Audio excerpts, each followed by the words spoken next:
నమస్తే, నేను ప్రశాంత్.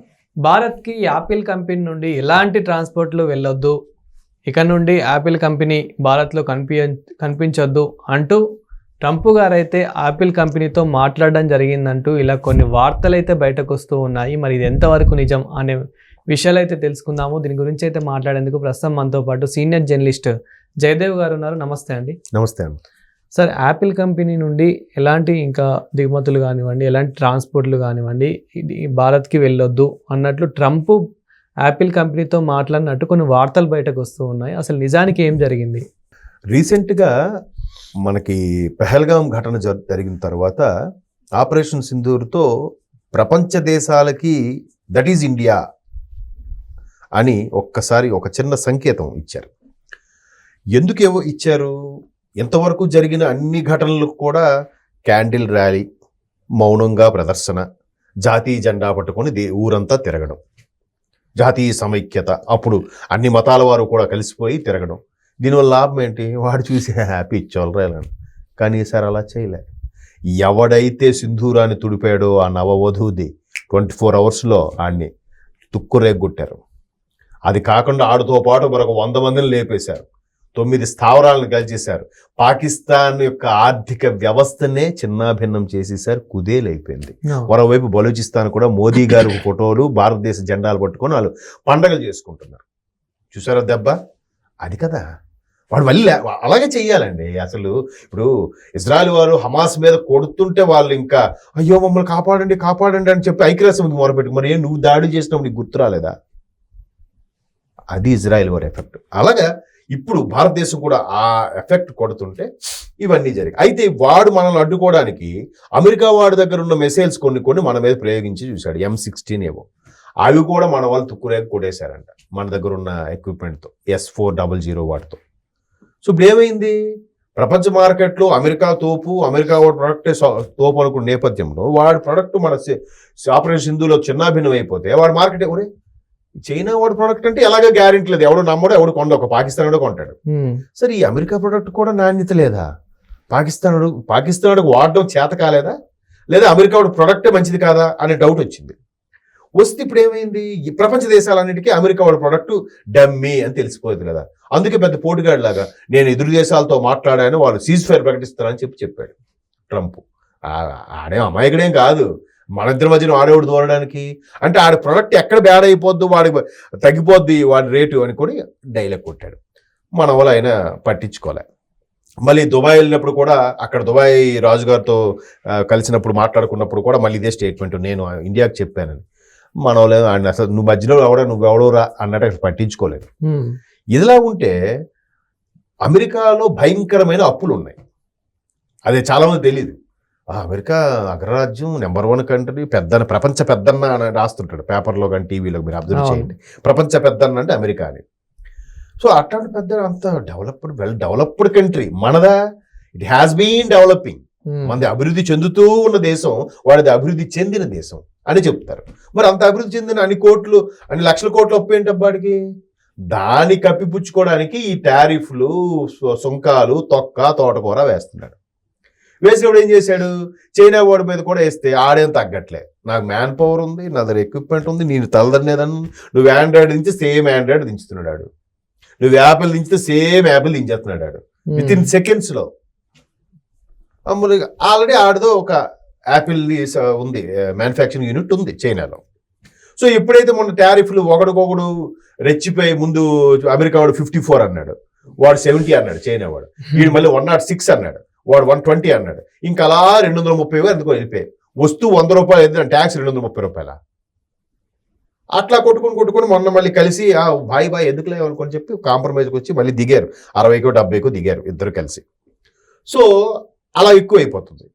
ఇండియాకి మనకి ఇబ్బందులు లేవు కాబట్టి ఇండియాలో పెడితే బాగుంటుంది. అంటే ఒకవైపు ఇండియా ఆల్రెడీ డెవలప్ అయిపోతుంది, ఇది మనం లెక్క చేయట్లేదు, కడుపు అంటుంది.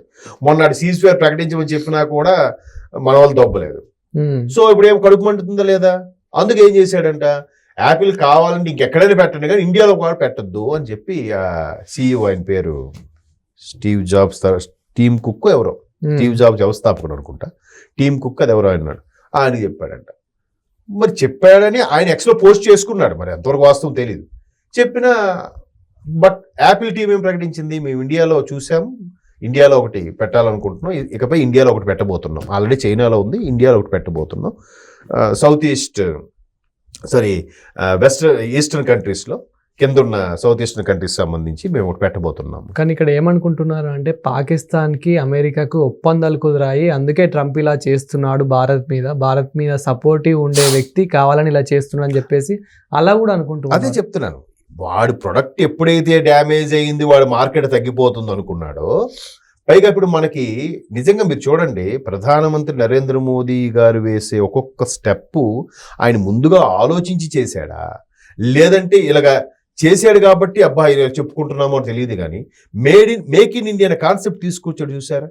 మన దగ్గర మీరు నమ్మరు, చిన్న చిన్న గాజు బొమ్మలు, ప్లాస్టిక్ బొమ్మల నుంచి అన్ని చైనాయేనండి. చైనా నుంచి ఉత్పత్తులు దిగుమతి ఆగిపోతే సగం ఇండియా మార్కెట్ పడిపోద్దేమో, అది గమనించే మేక్ ఇండియా అనే కాన్సెప్ట్ తీసుకొచ్చాడు ఆయన. ప్రతిదీ మీరు ఒక్కసారి మీరు హైదరాబాద్లో ఎంజే మార్కెట్, బేగం బజార్ ఒకసారి వెళ్తే మీకు అర్థమవుతుంది దాని చైనా ప్రొడక్ట్ యొక్క వాల్యూ. అన్ని రకాలుగా దిగిపోయాడు. అలా దిగిపోవడం వల్ల ఒక్కసారి అన్ని దాని మీద బతికే వాళ్ళు, అమ్ముకునే వాళ్ళు, కొనేవాళ్ళు స్తంభించిపోతారు కదా. సో దాన్ని ముందుగా ఆలోచించి దాని ముందు దెబ్బ కొట్టాలంటే మనం మేక్ ఇన్ ఇండియా అనే కాన్సెప్ట్ తీసుకురావాలని తీసుకొచ్చాడు ఆయన. మెల్లమెల్లగా దాన్ని చైనాని సైడ్ చేయాలనే ఉద్దేశంతోనే దట్ ఈజ్ ప్రధానమంత్రి నరేంద్ర మోదీ గారు. సో ఇప్పుడు ఆ కాన్సెప్ట్ మనకి ఉంది. అత్యంత యువత కలిగిన భారతదేశం, ప్రపంచంలోనే అత్యధిక జనాభాగా ఉన్న దేశం. సో ఇప్పుడు ప్రతి ఒక్కరికి మన మీద దృష్టి పెడుతున్నాడు, మన మార్కెట్ని క్యాప్చర్ చేయాలని చూస్తున్నాడు. మన మార్కెట్ని 5% క్యాప్చర్ చేసిన ప్రపంచంలోనే హైయెస్ట్ బిజినెస్ బిలియనీర్గా మారుతాడు ఎవడైనా సరే. 5% అంటే మాట్లాడండి, 150 కోట్ల జనాభాలో ఏది తీసుకోండి చూడండి. మన దగ్గర ఉన్న ఫోన్ కంపెనీలు ఇంకెక్కడ ప్రపంచంలో నాకు తెలిసి ఇంకెక్కడ ఉండవేమో. ఈవెన్ మొబైల్ నెట్వర్క్లు కూడా మన దగ్గర చాలా ఉన్నప్పటికీ మెల్లమెల్లగా పెద్ద తిమింగలం పెద్ద చేప చిన్న చేపను మింగేసినట్టుగా ఆఖరికి 3, 4 అయిపోయి. ఇప్పుడు ఎయిర్టెల్, వడాఫోన్ ఐడియా ఒకటి అయిపోయింది, జియో, బిఎస్ఎన్ఎల్ 4 ఉన్నాయి. ఇంతకుముందు ఎన్ని నుండి 10-15 ఉండేవి. ఎంటీఎస్ అని, వర్జిన్ అని, ఎయిర్సెల్ అని, చాలా యూనినార్ అని, డొకోమో చాలా ఉండేవి కదా. అవన్నీ పోయాయి ఇప్పుడు కంపెనీలు. ఎందుకు? బట్ ఇంత పెద్ద వైడెస్ట్ లాంగెస్ట్ కంట్రీలో ఎవడైనా బిజినెస్ చేస్తాడు. ఎవడికి ఒక 5 కాదు 2% షేర్ వచ్చినా వాడు తోపు. అందుకు మన దగ్గర ఎవడైనా వస్తాడు, చేస్తాడు. దాని తగ్గ మ్యాన్ పవర్ కాస్ట్ కూడా మన దగ్గర తక్కువ. అమెరికా లాంటి దేశాలు అవర్లీ బేస్డ్. ఇప్పుడు మీరు వచ్చి ఒక 1 అవర్ మీద పని చేశానంటే నాకు గంటకి $2 ఇవ్వాలి. నా ఇష్టం, రేపు వస్తాను లేకపోతే. బట్ వచ్చానంటే ఎంత ఇచ్చేయాలి. అక్కడ కూలీ చేసుకునేవాడు, ఎలక్ట్రీషియన్, ప్లంబరు వాళ్ళు కూడా శని ఆదివారం వస్తే పని చేయరట. అలాగ ఉందంటే శని ఆదివారం వస్తే బిందాస్ వాళ్ళు. వీకెండ్ అంటే వీకెండ్ అంతే, అందరికి వీకెండ్. సో అట్లాంటి అమెరికాకి మన దగ్గర ఇంత తక్కువ కాస్ట్కి మ్యాన్ పవర్ దొరికితే మన దగ్గరే మ్యానుఫ్యాక్చరింగ్ పెడితే కంపెనీ వాడికి ఎంత బెనిఫిట్. ఇదే యాపిల్ ఒక ప్రొడక్ట్ తయారవ్వాలంటే వాడు మనకి 70,000కి అమ్ముతున్నాడు ఒక సిరీస్, ఇంకో సిరీస్ 1,50,000కి అమ్ముతున్నాడు. 1,50,000 కాడికి వాడికి ఎంత ఖర్చు అవుతుంది? కనీసం ₹1,00,000 అవుతుందిగా.